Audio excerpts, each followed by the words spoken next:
Ronda malam bukan hanya tentang menjaga kampung, tetapi tentang bertemu dengan apapun yang memang memilih muncul setelah semua tertidur. Selamat datang di spesial horor. Hujan turun sejak sore, tidak terlalu deras, tapi cukup membuat tanah becek dan udara berbau tanah basah. Malam menjelang dengan perlahan, dan seperti biasa, warga lelaki bergiliran ronda. Ronda bukan sekedar tradisi, itu seperti cara desa menjaga dirinya sendiri dari apapun yang mungkin masuk saat manusia tidur. Malam itu, giliran 3 orang, Darman, Idris, dan Warsa. Mereka duduk di pos ronda kecil dengan atap seng berkarat, menunggu jam bergulir, sambil menyesap kopi pahit dari gelas kaleng penyok. Hujan sudah berhenti, tapi embun dan kabut masih menggantung rendah. Lampu petromak di pos ronda berdesis pelan, cahayanya bergetar seperti nafas orang takut. Tiba-tiba, dari kejauhan terdengar suara ayam berkokok, padahal belum subuh. Mereka saling pandang.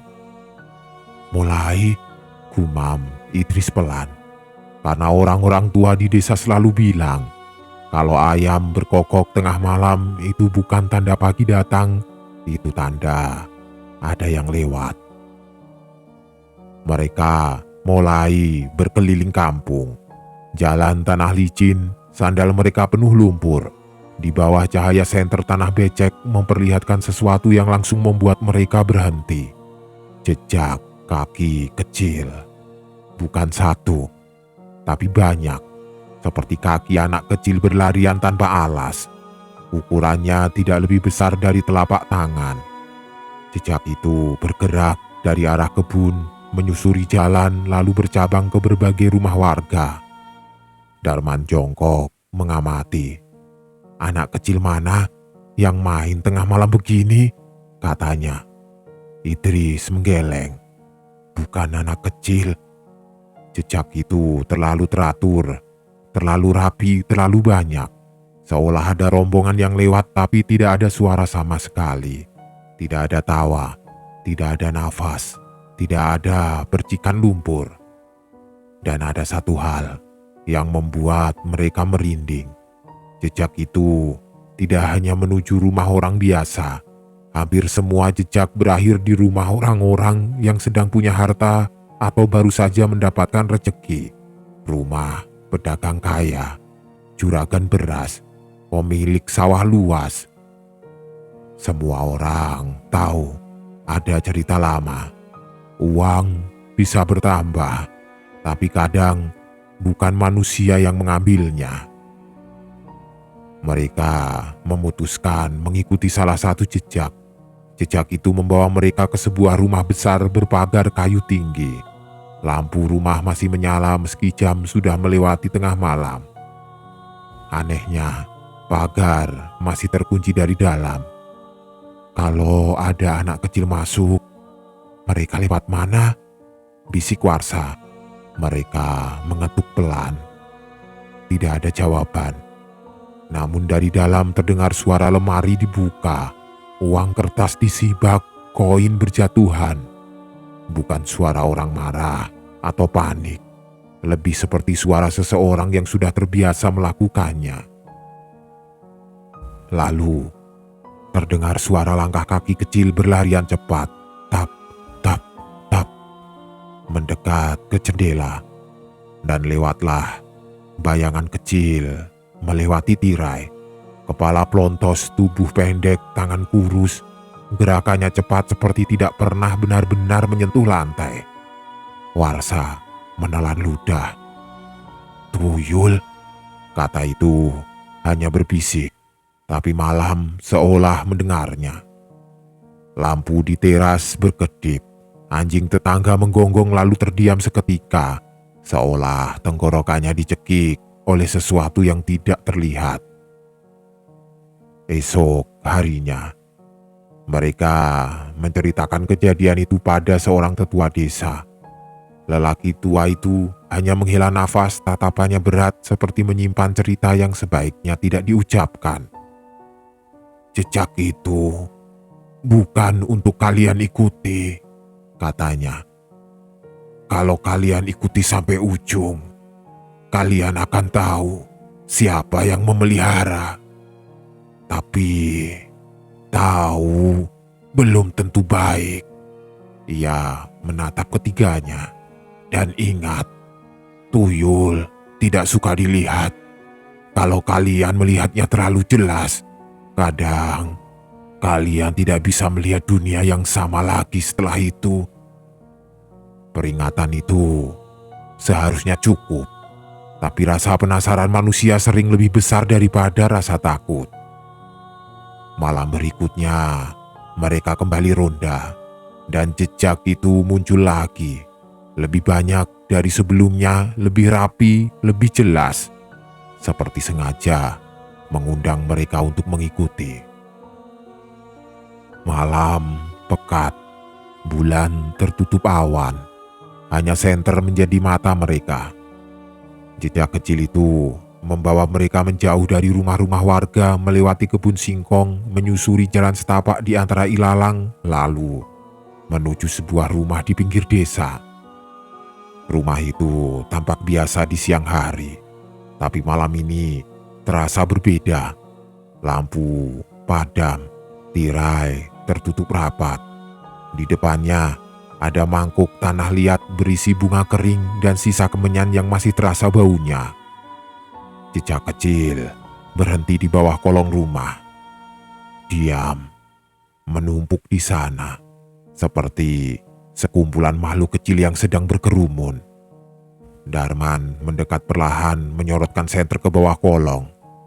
Untuk sesaat, ia pikir tidak ada apa-apa, hanya kegelapan dan kayu penyangga. Lalu, sesuatu bergerak, banyak, sekaligus. Puluhan pasang mata kecil memantul oleh cahaya senter. Tubuh kecil, gundul, pipi cekung, bibir hitam, tangan kurus dengan jari panjang. Mereka memeluk sesuatu di dada mereka. Kantong, kain kecil, kotak kayu, bahkan ada yang memegang koin yang sudah berkarat. Mereka berkerumun, mengelilingi satu sosok yang lebih besar. Bukan manusia, tapi bentuknya kabur seperti bayangan tebal yang punya tangan dan wajah yang tidak jelas. Dan semuanya menatap balik ke arah Darman. Senyap. Tidak ada suara, tidak ada tawa. Hanya tatap mata kosong yang terasa berat seperti lubang yang ingin menarik siapapun yang melihat terlalu lama. Pintu rumah berderit. Seorang lelaki keluar. Wajahnya pucat, mata cekung, tubuhnya kurus tapi gerakannya tenang. Ia menatap mereka bertiga, lalu tersenyum kecil, senyum yang tidak sampai ke mata. "Kalian ronda?" Suaranya datar. Tidak ada yang menjawab. Ia menunduk sedikit seolah berbicara pada sesuatu di bawah kolong rumah. "Sudah, malam ini cukup. Pergi." Puluhan mata kecil itu berkedip bersamaan. Bayangan di kolong bergerak seperti air hitam ditarik ke satu titik. Jejak kaki kecil di tanah perlahan memudar seperti disapu angin. Dan seketika udara menjadi lebih ringan. Hanya tanah basah dan malam biasa. Lelaki itu melirik mereka lagi. "Jangan ikuti jejak yang bukan untuk kalian," katanya pelan. "Ada harga untuk semua keberuntungan. Kalau kalian lihat harganya, kalian mungkin tidak sanggup tidur lagi." Ia masuk kembali ke rumah. Pintu menutup, seolah tidak terjadi apa-apa. Mereka berjalan kembali ke pos ronda dengan langkah berat. Tidak ada yang berbicara lama. Hanya suara sandal menyeret lumpur dan jangkrik yang kembali bernyanyi. Sejak malam itu, mereka mulai memperhatikan satu hal. Ada rumah yang selalu terang tapi penghuninya jarang keluar. Ada orang yang makin kaya tapi makin kurus. Ada suara koin berjatuhan tengah malam, dan ada jejak-jejak kecil yang hanya terlihat ketika tanah basah. Mereka tahu satu hal, tidak semua rezeki datang dari jalan yang terlihat. Sebagian datang dengan mata kecil yang tidak pernah tidur dan tangan kurus yang selalu meminta bagian. Pada malam-malam ronda berikutnya, mereka masih melihat jejak kecil itu. Tapi mereka tidak lagi mengikutinya sampai ujung. Mereka hanya melewati, menunduk, membiarkan jejak itu menuju rumah siapapun yang sudah membuat perjanjian. Karena mereka mengerti, ada hal-hal yang bisa dijaga, ada hal-hal yang bisa dilawan, dan ada hal-hal yang hanya bisa dibiarkan berjalan sendiri di malam hari. Selama masih ada tanah basah, selama masih ada yang ingin kaya dengan cepat, jejak-jejak kecil itu tidak akan pernah hilang.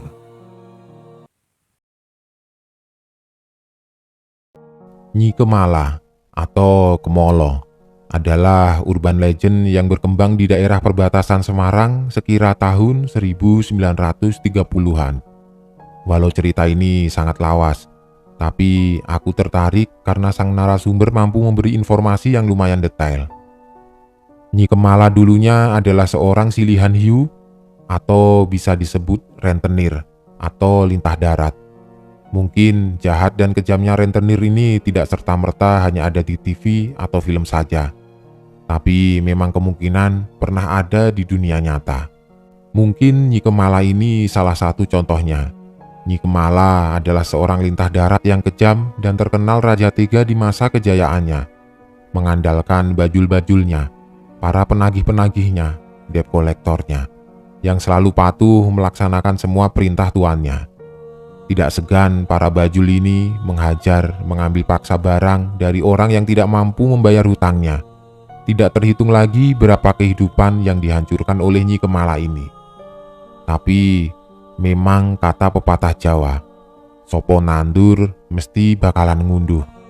Siapa menanam pasti akan menuai akibat dari perilakunya sendiri. Nyi Kemala sang raja tega menemui ajalnya dalam keadaan gila dan bangkrut. Di desa sekitaran Sumowono perbatasan Semarang, tempat Nyi Kemala tinggal. Dia sudah terkenal sebagai lintah darat yang cukup jaya. Warga desa tidak ada yang mempermasalahkannya pada awalnya. Nyi Kemala, janda tanpa anak ini awalnya bergerak sendiri. Ekspansi menawarkan pinjaman dan menagihnya sendiri. Tentu dengan bunga beranak yang sangat tinggi. Tapi karena mungkin minimnya berpendidikan tahun itu, mereka mau-mau saja ditawari pinjaman dengan bunga tinggi itu, asal dapat uang cepat. Alhasil tidak sedikit juga orang-orang sekitarnya Nyi Kemala yang terjerat. Nyi Kemala memang terkenal galak dalam menagih hutang kepada debiturnya yang macet. Tapi hanya sekedar galak lewat perkataan saja. Sampai akhirnya di sekitaran tahun 1930-an, terjadi gagal panen besar-besaran di desa itu. Hampir semua tanaman padi di desa itu terserang hama wereng. Tentu saja ini mempengaruhi setoran pinjaman dari Nyi Kemala. Karena tidak sedikit juga para petani yang mengalami gagal panen itu adalah debitur dari Nyi Kemala. Awalnya Nyi Kemala tetap mencoba untuk menagihnya sendiri. Tapi karena memang debiturnya dalam masa sulit, dari sinilah kekejaman itu mulai tampak. Nyi Kemala mulai melihatkan ketamakannya. Walau gagal panen adalah alasan yang cukup masuk akal untuk menunda pembayaran, tapi bukannya memberi toleransi. Justru Nyi Kemala malah mulai mempekerjakan para bajul-bajul, para penagih, debt kolektor, untuk membantu Nyi Kemala menagih hutangnya. Dipekerjakannya para bajul-bajul itu bak petaka bagi para peminjamnya. Mereka semakin hari semakin tidak manusiawi. Tidak jarang mereka menganiaya para peminjam yang belum bisa membayar, mengambil paksa barang bernilai yang rata-rata adalah hewan ternak. Sampai akhirnya ada satu kejadian saat Nyi Kemala dan para bajulnya menagih salah satu peminjamnya, sebut saja Pak Karmat. Pak Karmat ini adalah petani biasa. Beliau tinggal bertiga dengan istri dan satu anaknya. Bisa ditebak, Pak Karmat ini adalah salah satu dari sekian banyak petani yang mengalami gagal panen waktu itu.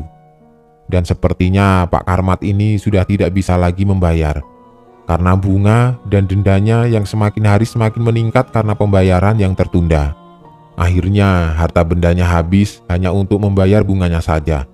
Itu pun pasti belum lunas, karena bisa jadi karena pembayaran yang telat membuat jumlah bunganya melebihi pinjamannya. Tidak ada lagi barang bernilai yang bisa diangkut oleh Nyi Kemala. Satu-satunya benda bernilai yang dilihat Nyi Kemala adalah rumah Pak Karmat. Dan tanpa ragu Nyi Kemala menyuruh Pak Karmat serta keluarganya untuk angkat kaki dari rumahnya sendiri. Tentu saja mereka tidak rela. Terjadilah negosiasi panjang, tapi tetap tidak menemui kesepakatan.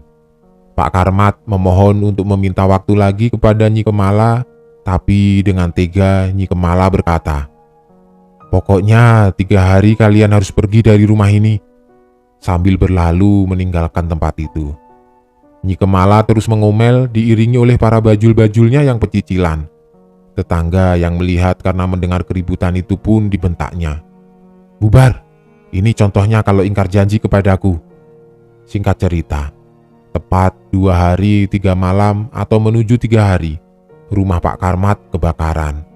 Beliau, istri, dan 1 anaknya tewas ikut terbakar dalam kejadian itu. Warga desa yang tahu kejadian itu mulai menduga-duga ada yang janggal dari kebakaran ini. Kejadiannya ini belum begitu malam, atau sekitar jam 8 sampai jam 9, dan tetangga sebelah juga tidak mendengar suara teriakan dari dalam rumah. Yang terbakar juga cuma bagian kamar saja, yang mana itu adalah tempat jasad Pak Karmat dan keluarganya ditemukan terbakar. Warga curiga kalau keluarga Pak Karmat ini dibunuh dulu sebelum dibakar, dan kecurigaan ini pastinya hanya menuju pada 1 nama, yaitu Nyi Kemala dan antek-anteknya. Beberapa hari kemudian, warga yang marah kemudian melaporkan kecurigaannya ke kepala desa. Datanglah warga desa beramai-ramai ke rumah Nyi Kemala. Tapi di situ dengan santai dan meyakinkan, Nyi Kemala menyangkal kalau dia terlibat dengan kematian Pak Karmat dan keluarganya. Warga juga ditantang untuk menunjukkan buktinya. Tapi karena itu cuma sebatas kecurigaan, warga juga bingung bagaimana cara membuktikannya. Yang jelas, warga sangat yakin kalau Nyi Kemala ada hubungannya dengan kematian keluarga Pak Karmat. Hari pun berlalu. Pasca kematian keluarga Pak Karmat, sekira 1-2 bulan, kecurigaan warga semakin menguat, karena para bajul-bajul itu pergi meninggalkan Nyi Kemala. Dan Nyi Kemala sudah jarang terlihat di desa berkeliling menagih hutang-hutang debiturnya. Singkat cerita, beberapa hari kemudian di suatu malam, warga mendengar suara teriakan, tidak begitu keras, tapi terdengar jelas. Terlihat kepulan api dari kejauhan. Rumah besar di pojok desa yang sedikit berada di lembah itu kebakaran. Itu adalah rumah Nyi Kemala. Warga berbondong-bondong mendatangi rumah Nyi Kemala, masih terdengar teriakan. Tapi karena kebakaran sudah menjalar kemana-mana, warga tidak bisa berbuat banyak untuk menyelamatkan Nyi Kemala. Perlahan teriakan itu hilang bersama kobaran api yang melahap habis rumahnya. Nyi Kemala meninggal terbakar bersama rumahnya, persis seperti keluarga Pak Karmat. Dari sinilah cerita teror hantu yang diduga kuat adalah Nyi Kemala itu dimulai. Kembali ke kejadian kebakaran di rumah Nyi Kemala. Saat api mulai padam, barulah warga berani masuk ke dalam rumah itu. Benar-benar luluh lantak, seperti tidak ada yang tersisa. Warga pun mulai mencari di setiap sudut di mana Nyi Kemala. Rumahnya memang sangatlah besar dan belum ada warga yang pernah masuk sejak rumah ini berdiri. Akhirnya setelah pencarian ditemukanlah Nyi Kemala di kamarnya, mengenaskan sekali. Jasadnya sudah hangus terbakar, matanya melotot, mulutnya terbuka, dan mirisnya lagi. Dia terbakar dalam keadaan menggenggam gentong. Di tangan kanan dan kirinya, yang mana gentong itu masing-masing berisikan uang dan perhiasan. Warga cuma bisa mengelus dada. Seandainya dia tidak memikirkan hartanya, mungkin dia masih bisa selamat. Pasalnya jendela kamar itu terbuka lebar. Kalau saja Nyi Kemala lompat, mungkin masih bisa selamat dari kebakaran itu. Tapi apakah itu penyebabnya, warga juga tidak tahu pasti. Awalnya entah baik atau tidak.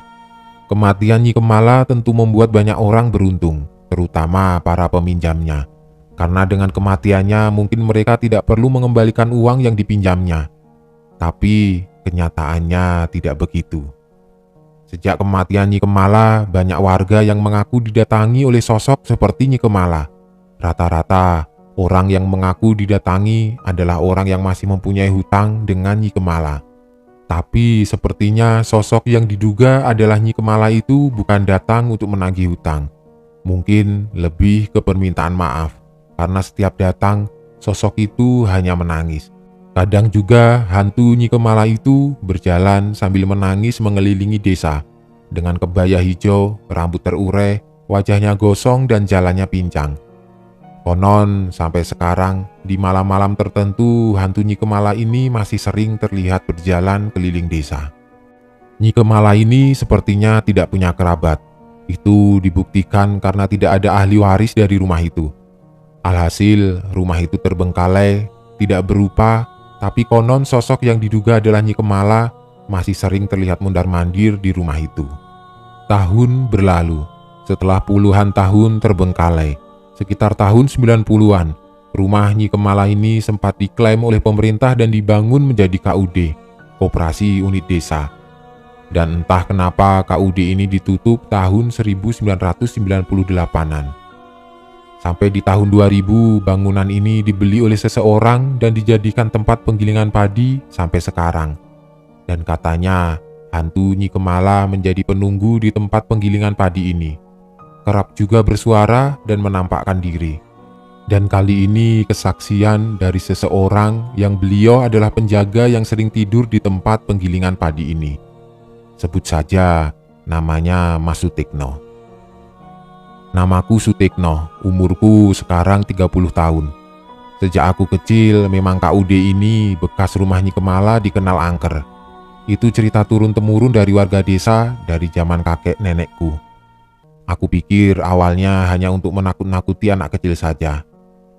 Seingatku, KUD ini ditutup pasca reformasi sekitar tahun 98-99. Dan sekitar tahun 2000-an, bekas KUD ini dibeli oleh sebut saja Pak Haji dan dijadikan selepan, tempat penggilingan padi. Dulu aku tidak begitu ingin tahu dan peduli tentang urban legend Nyi Kemala ini. Karena dari SD sampai SMP aku di pesantren. Jadi kurang begitu update tentang apa-apa yang terjadi di desa. Setelah aku lulus SMP, aku tidak melanjutkan sekolah lagi dan pulang ke desa. Sekitar tahun 2005, aku kerja di tempat penggilingan Pak Haji ini. Awalnya sih banyak yang bilang, di situ angker lah, gimana lah. Karena memang katanya tidak ada yang betah. Hampir setiap tahun selalu gonta-ganti penjaga. Awalnya aku sempat ragu. Tapi aku agak gengsi soalnya aku lulusan pesantren. Masa takut sama yang gituan. Lagi pula ijazahku juga cuma SMP. Kerjanya juga tidak berat. Pagi bantuin giling padi dan malamnya jaga tempat itu. Tidur di situ. Bekerjalah aku di selepan itu.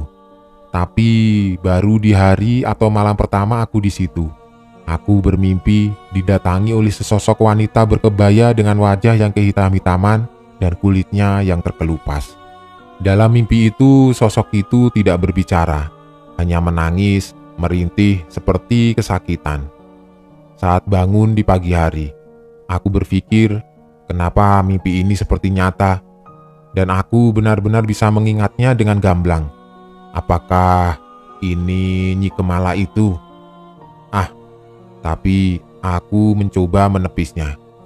Mungkin ini hanya bunga tidur.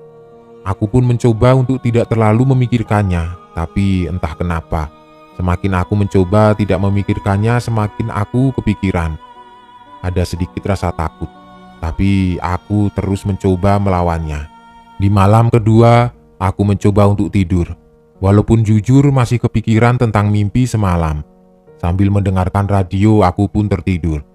Tapi tengah malam aku terbangun seperti mendengar suara orang menyapu. di depan di tempat yang biasanya untuk menjemur gabah atau padi. Di situ aku berpikir kalau itu suara radio. Aku pun mematikan radio dan melanjutkan tidur lagi. Tapi belum sampai aku benar-benar tertidur atau dalam keadaan setengah tidur, suara itu muncul lagi. Suara sapu lidi yang bergesekan dengan lantai cor. Ternyata itu bukan suara radio. Suaranya jelas sekali, karena hanya tersekat oleh dinding papan untuk meyakinkan bahwa suara itu memang ada. Aku sampai duduk dan menempelkan telingaku ke sekat papan itu. Dan benar, memang suara itu memang benar-benar ada. Bulu kuduku mulai berdiri.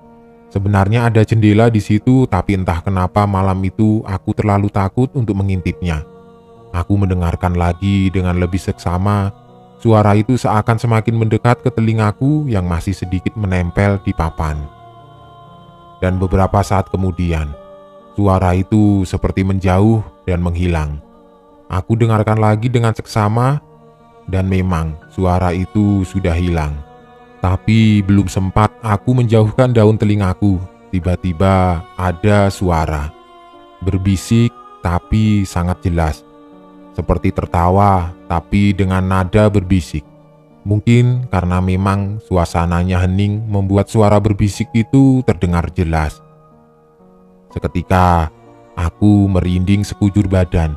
Aku pun melompat ke ranjang dan menutupi diri dengan selimut sambil baca-baca doa.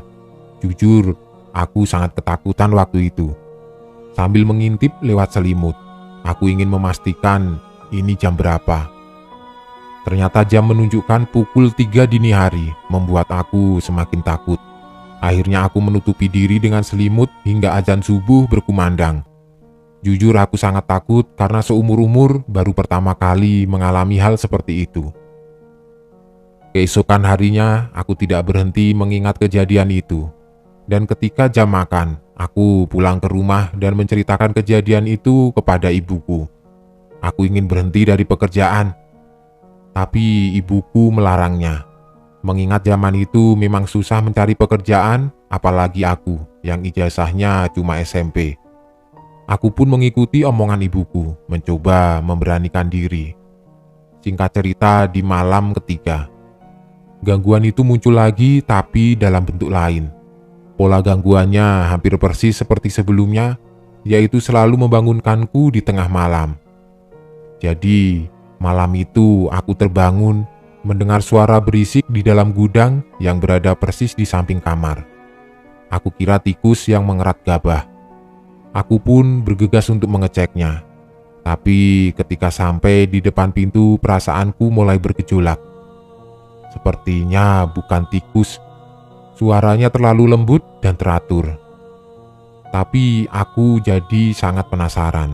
Aku mengambil senter dan membuka pintu itu perlahan. Ketika pintu baru setengah terbuka, aku arahkan senterku ke sudut yang menurutku adalah sumber suara. Dan astagfirullahaladzim, aku terkejut. Tepat di ujung yang aku soroti terlihat jelas sosok wanita berbaju kebaya merah lusuh dengan rambut yang terurai, sedang memainkan gabah dengan tangannya. Seketika itu tubuhku tidak bisa bergerak, lidah seperti keluh tidak bisa berucap apalagi berteriak. Sosok itu membungkuk, tidak terlihat wajahnya, tapi tangannya terlihat besar dan berkuku panjang. Aku terus beristighfar di dalam hati, tapi perlahan sosok itu mulai mendongakkan kepalanya pelan-pelan dan tubuhku masih tidak bisa digerakkan. Sampai perlahan wajahnya mulai terlihat semakin jelas, semakin jelas. Dan benar saja, sosok itu persis seperti yang mendatangiku dalam mimpi tempo hari. Sosok itu perlahan mulai menatapku dan tersenyum menyeringai dengan sorotan lampu senterku tepat di wajahnya. Seperti tembus, tapi wajah itu tetaplah terlihat jelas. Aku terus berdoa dalam hati, tapi tetap saja tubuh ini sulit bergerak. Sosok itu perlahan berdiri sambil menatapku berdiri, kemudian terbang dan menghilang. Baru setelah itu tubuhku bisa bergerak. Langsung aku membanting pintu dan menelungkup di kasur. Aku masih berdoa, terus berdoa dan menangis. Sungguh itu ketakutan yang luar biasa. Keesokan harinya aku pulang ke rumah dengan demam tinggi. Aku bercerita lagi dengan ibuku, tapi tetap saja ibuku memohon agar aku tidak berhenti bekerja di situ. Yang pada akhirnya tetap aku menuruti kemauan ibu. Tapi dengan syarat aku mau bekerja pada siang hari saja. Kalau malam aku tidak tidur di situ. Ibu pun sepakat. Aku izin Pak Haji yang mana beliau adalah yang punya tempat penggilingan itu. Aku mencari 1000 alasan selain kejadian menyeramkan itu. Karena Pak Haji adalah orang yang sangat tidak percaya dengan hal-hal seperti itu. Tapi alhamdulillah, Pak Haji mengizinkan aku bekerja pada siang hari saja, walaupun itu akan mengurangi pendapatanku. Tapi paling tidak, aku masih punya pekerjaan. Dan alhamdulillah, pekerjaan itu masih bertahan sampai sekarang, dan aku tidak diganggu lagi oleh hantu yang diduga adalah Nyi Kemala itu.